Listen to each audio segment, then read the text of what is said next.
MD drug अंमली पदार्थाची वाहतूक करून विक्री प्रकरणी दोघांकडून 15,51,000 रुपये किमतीचा मुद्देमाल जप्त। स्थानिक गुन्हे अन्वेषणची कारवाई। कोल्हापूर एमडी ड्रगची म्हणजेच अंमली पदार्थाची वाहतूक करून विक्री केल्याप्रकरणी स्थानिक गुन्हे अन्वेषणाच्या पथकाने समीर उर्फ साजन उर्फ पाब्लो वय 31 राहणार नाना पाटील नगर आणि मनीष नागोरी राहणार सांगली नाका इचलकरंजी यांना ताब्यात घेऊन त्यांच्याकडील 12 ग्रॅम वजनाचा सुमारे 15,51,000 रुपये किमतीचा मुद्देमाल जप्त केला। अधिक माहिती अशी, वरिष्ठ पोलीस अधिकारी यांनी स्थानिक गुन्हे अन्वेषणाच्या पथकाला कोल्हापूर जिल्ह्यात अंमली पदार्थाचा साठा विक्री करीत असल्याची माहिती देऊन त्यांच्यावर कारवाई करण्याच्या सूचना दिल्या होत्या।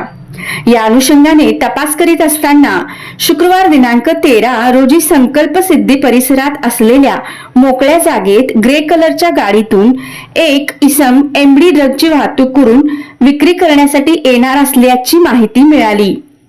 त्या परिसरात सापळा रचून ग्रे कलरची गाडी येत असताना सदरची कार अडवून कारची तपासणी केली असता त्यात 12 ग्रॅम वजनाचा एमडी ड्रग हा अंमली पदार्थ मिळून आला।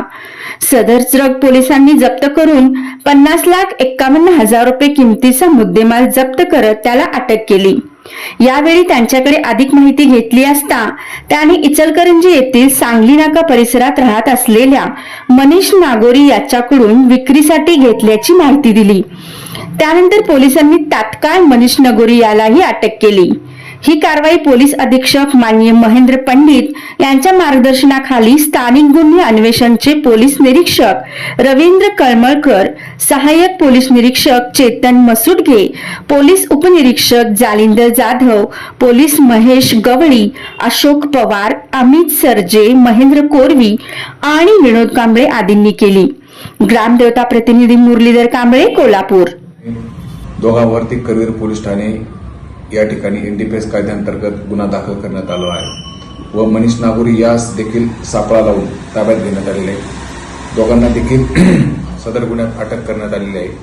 दिनांक 18 सप्टेंबर रोजीपर्यंत त्यांची पोलीस कोठडी घेण्यात आलेली असून पोलीस कोठडी दरम्यान त्यांनी हे अंमली पदार्थ कुठून आणला व जिल्ह्यात कोणाकोणाला विकलेला आहे यांची देखील माहिती घेत आहोत व त्यांच्यावर देखील कारवाई करीत आहोत।